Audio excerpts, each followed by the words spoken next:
మరింత బలోపేతం చేయడానికి కొత్త ఈఎస్ఐ వైద్య సేవా సదుపాయాలను ప్రారంభిస్తున్నాం.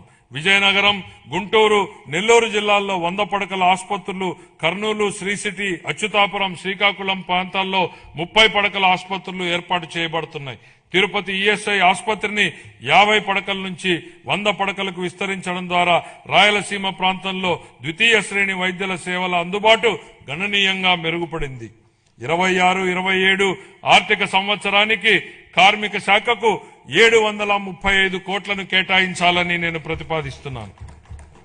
గృహ నిర్మాణం 2019-24 మధ్యకాలంలో గృహ నిర్మాణ పథకాల కోసం కేటాయించిన 3,300 కోట్లను ఇతర ప్రయోజనాలకు మళ్లించారు. జూన్ 24 నుండి ఆ నిధులను గృహ నిర్మాణానికి వినియోగించి 3 లక్షల ఇళ్ల నిర్మాణాన్ని పూర్తి చేశాం. సుమారు 6 లక్షల లబ్ధిదారులపై ఆర్థిక భారం తగ్గించేందుకు ఎస్సీ, బీసీ వర్గాలకు అదనంగా 50,000, ఎస్టీలకు 75,000, పీవీ టీజీలకు 1,00,000 రూపాయలు ఆర్థిక సహాయం అందిస్తున్నాం.